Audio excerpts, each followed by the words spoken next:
All right, we have some really important breaking news. Donald Trump just announced that the United States will soon be retaliating against ISIS in the Middle East after they claimed the lives of 2 U.S. service members and 1 civilian interpreter in Syria early this morning. Standing in front of the White House, Donald Trump moments ago declared that the United States will be retaliating. I'll show you the clip in just one moment, but to lay the groundwork about the tragic event that happened this morning, 2 U.S. soldiers were killed. ISIS is still alive. They have not been defeated, as prior administrations have claimed, like the Trump admin. ISIS is still very much a threat, and this also just shatters one of the main narratives that Trump supporters try to push. You guys know I've done a bunch of debates with these folks, and they always try to say that when Donald Trump is in office, other countries are too scared to test us, that he stands up to these countries. But no, other countries not only test us, they take advantage of us, like in the case of Russia, like in the case of China, they rolled us on the tariff debacle.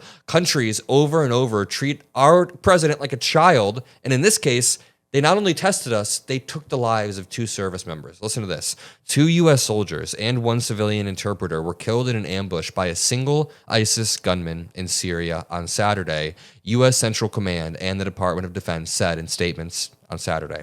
3 others were wounded in the attack. The soldiers' quote, mission was in support of ongoing counter-ISIS, counter-terrorism operations in the region. He added that the names of those killed were being withheld until next of kin are notified. Secretary of Defense Pete Hegseth said the attacker was killed by partner forces. ISIS has not publicly claimed responsibility for the attack. A Syrian Interior Ministry spokesperson said Syrian forces had issued intelligence warnings to U.S.-led forces. Now, my grandparents on my dad's side are from Syria. I have Syrian in me, and the Assad regime falling was a big day for my family, at least my dad's side of the family. They were very, very happy because Assad was honestly just a terrible, terrible dictatorial authoritarian leader who killed a lot of people. The new leader seems to be going in the right direction. Of course, nothing is perfect. It didn't flip into perfect overnight, but the new leader seems to be at least better. He immediately said this attack was absolutely awful. He condemned it. Trump released 2 statements back to back. The first statement, he said,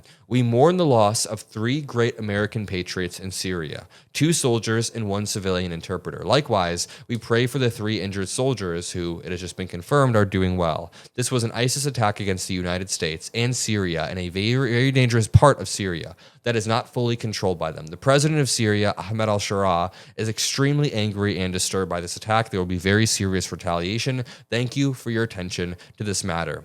18 minutes later, Donald Trump then posted some random joke. He said, "Getting ready to land at Fort McHenry for a short drive to the Army-Navy game. Everyone is asking who I'm supporting, Army or Navy. My answer is, you must be joking if you think I'm going to give you that answer." I mean, he should have waited a little bit longer. Look at this was posted 28 minutes ago, the original statement about the shooting.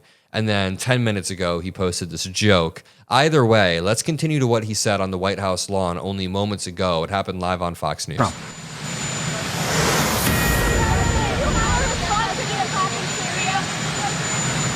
So we mourn the loss of 3 great patriots in Syria. You know how it happened. There was an ambush, terrible. We also have 3 wounded. They seem to be doing pretty well. But we mourn the loss. These are 3 great people. And just a terrible thing. Syria, by the way, was fighting along with us. The new president of Syria is, as they told me, and I'm not surprised, he's devastated by what happened. This was an ISIS attack on us and Syria.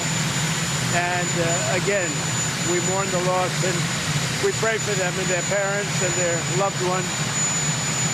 Very, very sad. Mr. President, will the U.S. retaliate against ISIS? Yeah, we will.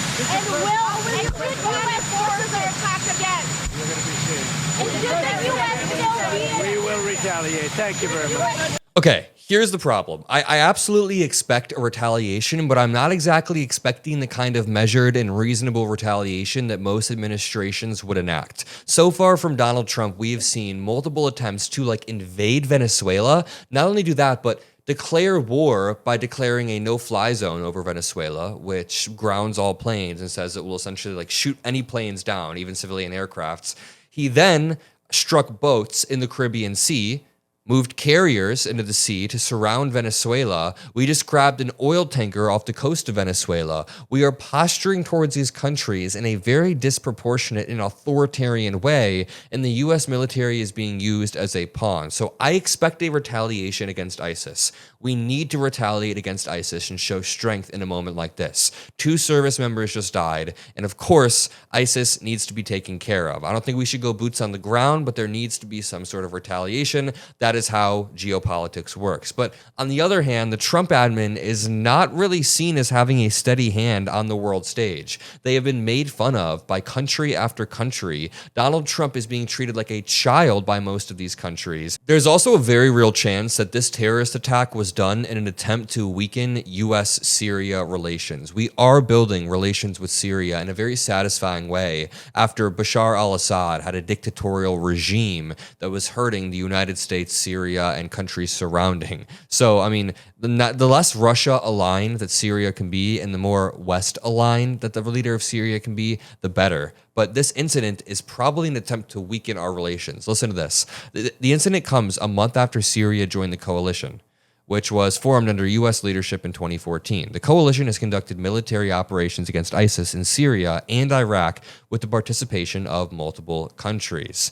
U.S. troops have operated for years across multiple locations in Syria, including in the Al-Tanf garrison and the Homs province, where they train Syrian partner forces in a part of a wider fight against ISIS. American personnel have previously come under attack, and Saturday's incident is the deadliest since a 2019 blast in the northern town of Manbij that struck a patrol, killing 2 U.S. service members and 2 U.S. civilians. We need to make sure that we are signaling a counter-narrative, and I understand this is a terrible tragedy, but this completely shreds any narrative coming from the Trump administration or MAGA that Donald Trump is unique on foreign policy, that he is a unique deterrent of chaos on the global stage. History needs to remember the Trump administration as a unique purveyor of chaos, both domestically and abroad, because that is what is happening. We can either point to the tariffs, which were both a domestic mess, international mess, unraveled into a mess against every single country except for Russia and North Korea. We can point to Donald Trump's repeated threats early on in his term against democratic countries, allies like Greenland. Remember when he was attacking them over and over and over?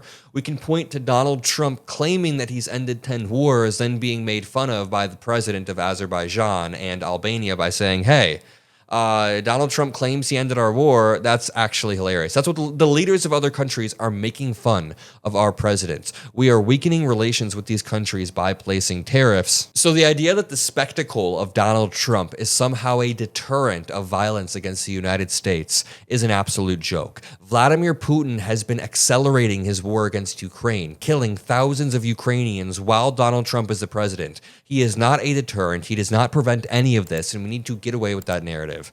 Either way, this is obviously an absolute tragedy, and I'll leave it there. Drop a like, subscribe. If you made it this far, drop a blue heart. Love you all. Peace out.